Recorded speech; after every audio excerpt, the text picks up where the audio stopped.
नमस्कार। India news Uttar Pradesh Uttarakhand में आपका स्वागत है और इंडिया न्यूज़ यूपी उत्तराखंड की सबसे ज्वलंत डिबेट संग्राम में भी आपका स्वागत है। आज का मुद्दा बहुत इंपॉर्टेंट है। इंपॉर्टेंट इस लिहाज से है कि उत्तर प्रदेश के एक पूर्व मुख्यमंत्री और वर्तमान उप मुख्यमंत्री के बीच जो जुबानी जंग चल रही है उसको लेके आज हमने एक डिबेट का आयोजन किया है। तमाम खास मेहमान हमारे साथ जुड़ेंगे। आपको इसके बैकग्राउंड में लिए चलते हैं। आपको याद होगा विधानसभा में नोक-झोंक हुई थी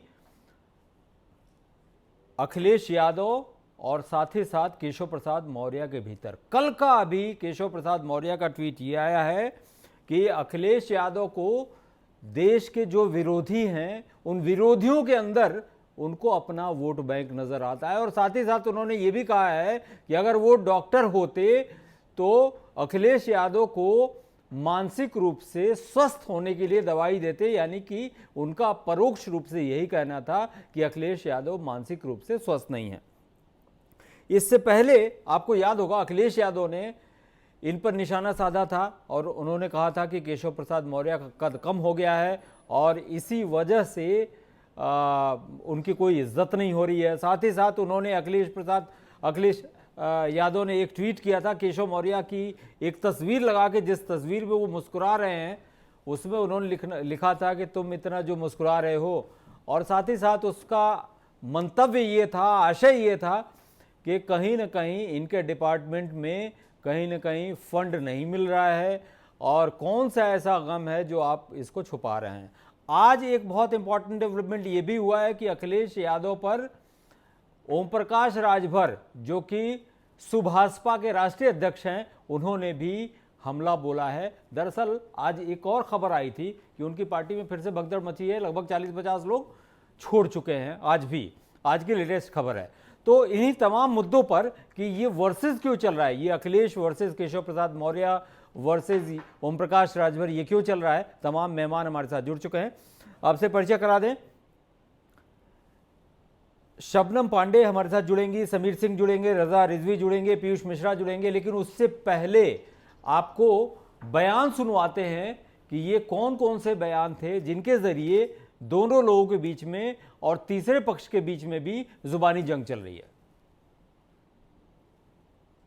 श्री अखिलेश यादव जी 2014 से आप सब साक्षी हो, 2014 का लोकसभा चुनाव उनके मुख्यमंत्री रहते हुए भाजपा ने 73 सीटें जीती। 2017 में उनके मुख्यमंत्री रहते हुए विधानसभा का चुनाव हुआ, हम लोग 325 सीटें जीते। 2019 का लोकसभा चुनाव बसपा के साथ मिलकर लड़े, तब भी भाजपा 64 सीटें और 51% वोट प्राप्त किया। 2022 में 400 सीटें जीतते थे, बेचारे 111 में सिमट गए। फ्रस्ट्रेशन में है, तनाव में है, कुछ मानसिक अस्वस्थता है। मैं डॉक्टर नहीं हूँ, मैं इलाज करता हूँ, उनके प्रति सहानुभूति रखता हूँ। हमारे 271 विधायक गठबंधन के साथ हैं, हमारी सरकार दमदारी से चल रही है, उनके विधायकों में भगदड़ मची है। अभी हम लोग ले नहीं रहे, नहीं सब बरबरा के चले आए भाजपा। आप सड़क पर जैसे परसों नरसों हमने देखा, सड़क पर क्या मिलेगा? आपके पार्टी के नेता जो समाजवादी पार्टी के लोग हैं और सरकारी पुलिस से वही हुमची हुमचा कर रहे हैं, उसे क्या वोट मिलेगा? कोई वोट मिलेगा? ये बात उनको समझाइए। तो बुरा लगता है उनको जब ये सत्ता में रहते हैं। इनका इतिहास है कि गुंडागर्दी, जमीन लूटना, मारपीट करना, ये इतिहास है। इनसे लोग नफरत करने लगे हैं। देखिए, तो आप कह रहे हैं कि ये इतिहास है, तो फिर गठबंधन तो आपने उस इतिहास को जानते हुए किया था ना? कुछ लोग जानबूझ के जहर खाते हैं ना।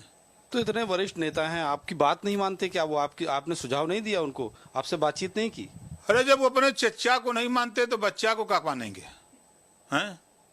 आपने जब उनके बाप अखिलेश अपने पिताजी माननीय मुलायम सिंह यादव जी के नहीं हुए, देखा नहीं?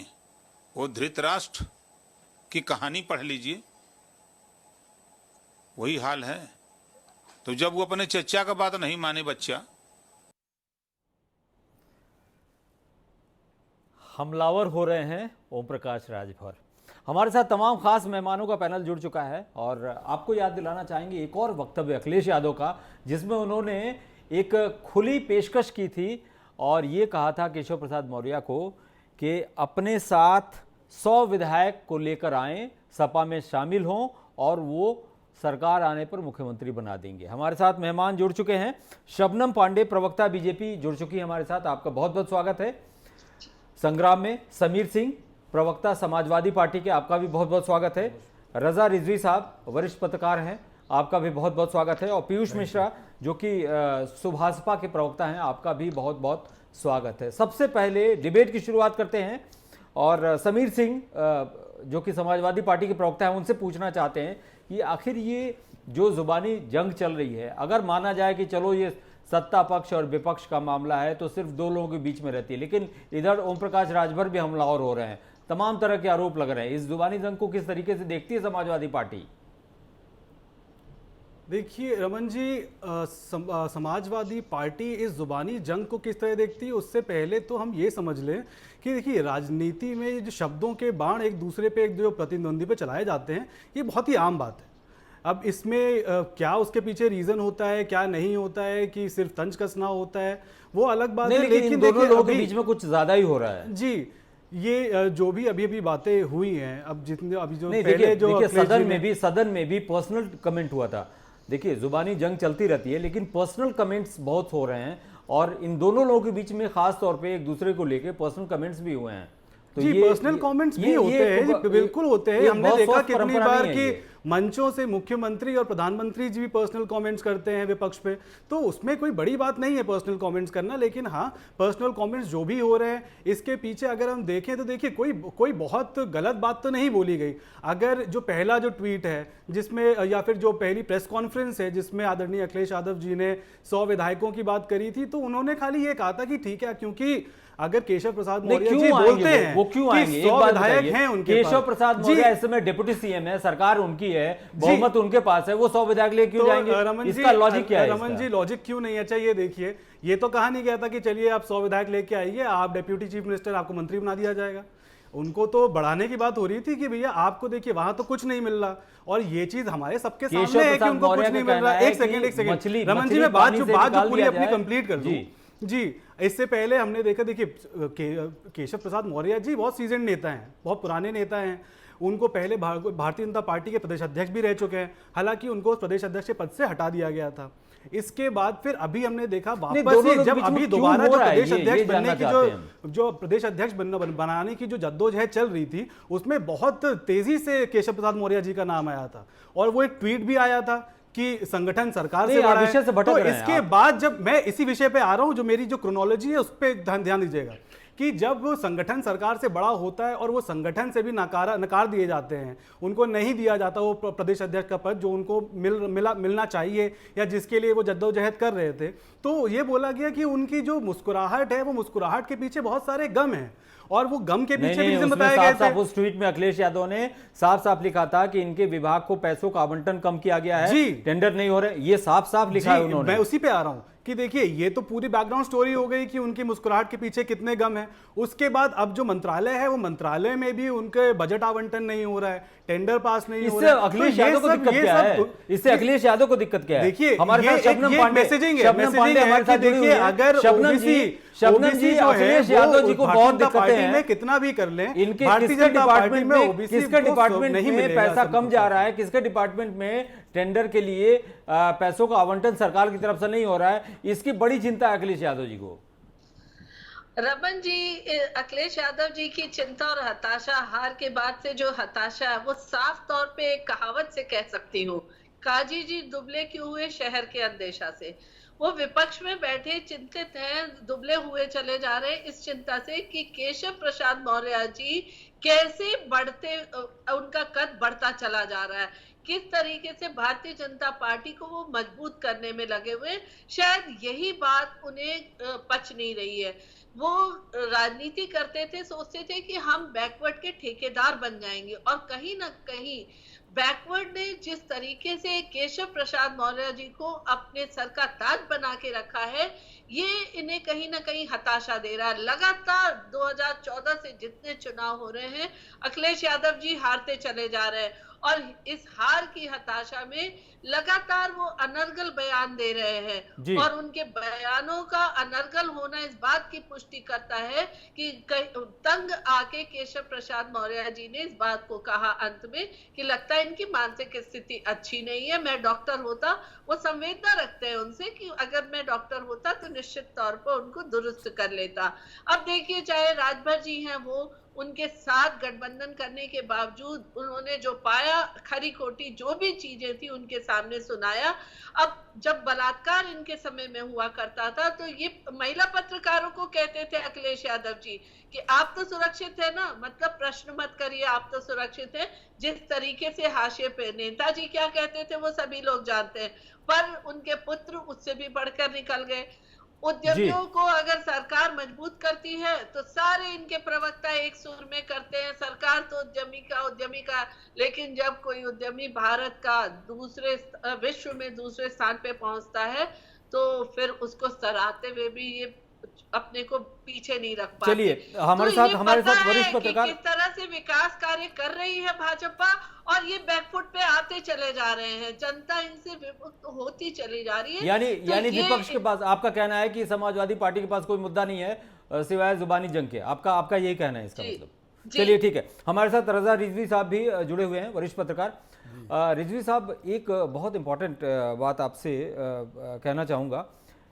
एक केशव प्रसाद मौर्य ने एक और ट्वीट किया है जिसमें कहा है कि 2024 में खाता भी नहीं खुलेगा समाजवादी पार्टी का और समाजवादी पार्टी एक तरह से समाप्तवादी पार्टी हो गई है।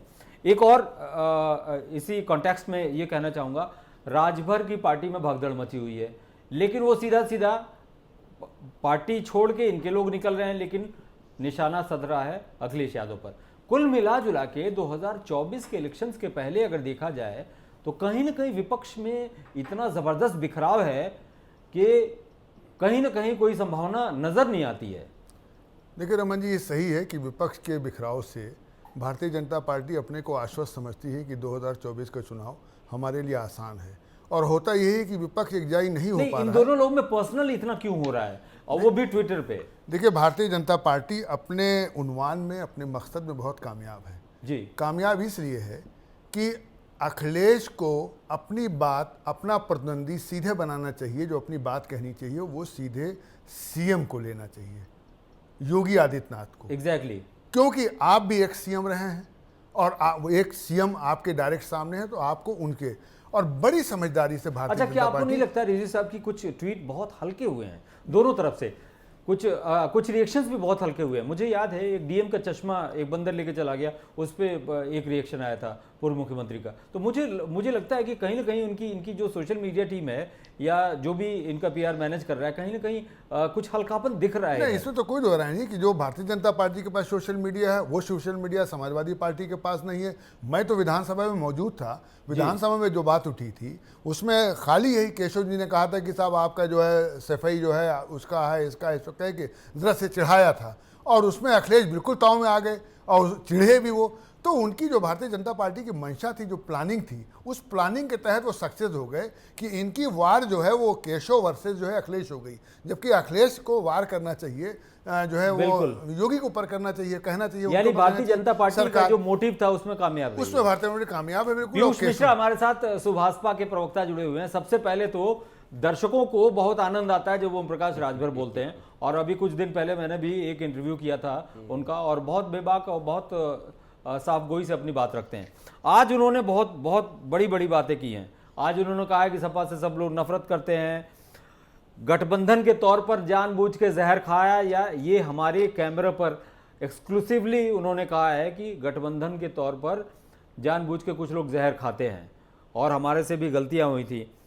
उनका ये कहना था कि हमसे नाराज लोगों को धन मुहैया करा रहे हैं। उनका ये भी कहना था कि राम अचल राजभर से अखिलेश यादव ने कहा कि वो अलग पार्टी बनाए। ओम प्रकाश राजभर का ये कहना है। हमारा सवाल ये है पीयूष मिश्रा जी कि आपके दल में भगदड़ मची हुई है और आरोप लगा रहे हैं ओम प्रकाश राजभर कि अखिलेश यादव धन मुहैया करा रहे हैं, और भाग तो रहे हैं आपकी पार्टी से लोग, आपके उनके बहुत क्लोज रिलेटिव, उनके बहनोई कहे जाते हैं, उन्होंने पार्टी छोड़ दी, तमाम लोगों ने पार्टी छोड़ दी। रमन जी देखिए, मैं स्पष्ट कर दूं, जो आप बहनोई वाली बात कर रहे हैं तो मैं आपको दूर दराज तक बता दूं कि वो कोई भी उनके रिश्ते में नहीं आते। मान लिया रिश्ते में नहीं आते हैं, आज 40-50 लोगों ने पार्टी और छोड़ी मैं है। बता रहा हूं, मेरी बात नहीं, 40-50 लोगों ने पार्टी छोड़ी है। आपके कितने लोगों ने पार्टी? जी सुनिए, ये वो लोग हैं जो पहले से साल भर पहले, 6 महीने पहले, ये विधानसभा चुनाव के पहले ही पार्टी से निकाले जा चुके हैं। उनका ये समूह बनाकर उनको एकत्र करके। कितने लोगों को आपने निकाल दिया था? कितने लोग आपने? ये आप चाहे 50 लोग तो आज छोड़े हैं, जो हमारी जानकारी 40-50 लोग। फोटो खिंचाने की बात अलग होती है, पार्टी में पदाधिकारी होना एक अलग बात होता है, ठीक है। तो पुरानी फोटो या पुराने लोगों को आप ले आइए, इकट्ठा कर दीजिए 5 लोगों को, पीछे 50 लोग खड़े कर दीजिए, तो ये बात अलग होती है। एक और बयान आया था ओम प्रकाश राजभर जी का अखिलेश यादव को लेके। जी, ये बयान ये था कि सपा को बड़ी संख्या में मुसलमान वोट देता है लेकिन उसे फायदा नहीं मिलता। एक बात बताइए, ओम प्रकाश राजभर जी को प्रॉब्लम क्या है अखिलेश यादव से? देखिए, प्रॉब्लम कुछ नहीं है। प्रॉब्लम ये है कि जब हम लोग और साथ अगर में थे, मुसलमान वोट नहीं देता तो उनको फर्क क्या पड़ता है? भाई उनका गठबंधन उनसे है नहीं, वो उनसे नाराजगी है। हम लोग जब तक गठबंधन में थे, याद होगा, लोग विधानसभा चुनाव के बाद अब नहीं है ना। नहीं, अब मैं बात बता रहा हूं आपको, मैं उसी बात पे आ रहा हूं। विधानसभा चुनाव के बाद तुरंत हमारे राष्ट्रीय अध्यक्ष माननीय ओम प्रकाश राजभर जी ने कहा था कि अखिलेश जी को एसी से निकलने की जरूरत है। उनको शायद ये सलाह बात बुरी लग गई, फिर भी हम लोगों ने जितना हमारे पास दम था आजमगढ़ में हमने दिखाया, किया भी। अब ये अलग बात है कि वो एसी से न निकल के ना रामपुर पहुंच पाए ना आजमगढ़ पहुंच पाए। मैं तो ये कभी नहीं कहूंगा कि अब भाई मान लेते कि आप आजमगढ़, आप रामपुर तो दूर था, आजमगढ़ में तो आपके चचेरे भाई लड़ रहे थे, वहां पे तो आपको जाना चाहिए था। तो जी ये सब जो मेन मुद्दों की बातें होती थी, ये हम लोग उनको समझाते थे। अब उनको ये बात बुरी ही लगती थी माननीय अखिलेश जी को। अब देखिए, वही बयान आज हमारे राष्ट्रीय अध्यक्ष जी ने दिया है कि जब वो अपने चाचा और माननीय नेताजी की बात नहीं सुनते हैं तो चाचा की नहीं सुनते हैं तो बच्चा की क्या सुनेंगे? समीर सिंह से रिएक्शन लेते हैं। जो अपने पिताजी के नहीं हुए, अपने चाचा के नहीं हुए, वो हमारे क्या होंगे? ये बयान है ओम प्रकाश राजभर का अखिलेश यादव के लिए।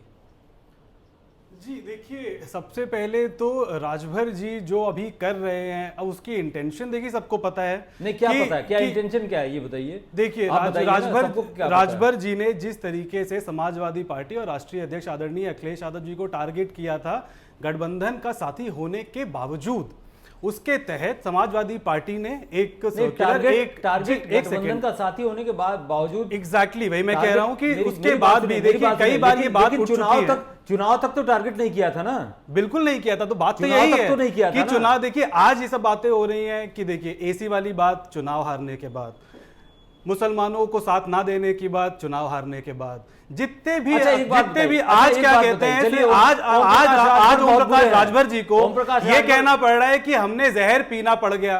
किसने बोला था कि आप जहर पीजिए? आपको जहर नहीं पीना चाहिए था। अगर इतनी दिक्कतें थी तो नहीं थी। मेरा कंसर्न समझिए, ओम प्रकाश राजभर बहुत बुरे हैं। चलिए, समाजवादी पार्टी बहुत बड़ी पार्टी है उनकी पार्टी के मुकाबले में। एक बात बताइए कि आपको ओम प्रकाश राजभर को अगर समाजवादी पार्टी को ओम प्रकाश राजभर की हिस्ट्री अगर इतनी बुरी लगती है तो उनको चुनाव पूर्व गठबंधन करने की जरूरत क्या थी? रमन जी, शायद आपने अगर ये नोटिस किया हो कि जब से समाजवादी पार्टी राजभर जी के खिलाफ कोई कमेंट्स नहीं आते थे। हमने साथ में मिलकर चुनाव लड़ने की कोशिश करी, साथ में चुनाव लड़ा, बहुत अच्छा चुनाव लड़ा, और चुनाव के नतीजे हमारे पक्ष में ना आने के बाद भी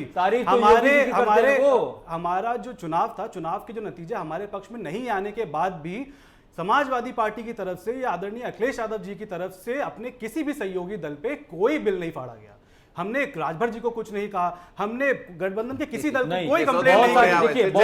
उसके बाद जब क्या कहते हैं बैक टू बैक जब प्रेस कॉन्फ्रेंसेस के जरिए हम पे आक्रमण किया गया, उसके बाद भी आपने देखा होगा कि हमारी तरफ से सिर्फ एक रिएक्शन आया और वो था वो लेटर जिसमें ये कहा गया था कि अगर समाजवादी पार्टी और आपकी राह अलग दिख रही है तो आप अपना राह चुनने के स्वतंत्र हैं। इसके अलावा कोई आपको ना राजभर जी के लिए बोला गया ना उनकी पार्टी के लिए कोई बोला। एक आध उदाहरण कोट करना चाहूंगा। चुनाव के पहले जो गठबंधन हुआ था उसमें से कई इंपॉर्टेंट मीटिंग में आरएलडी को नहीं बुलाया आप लोगों ने।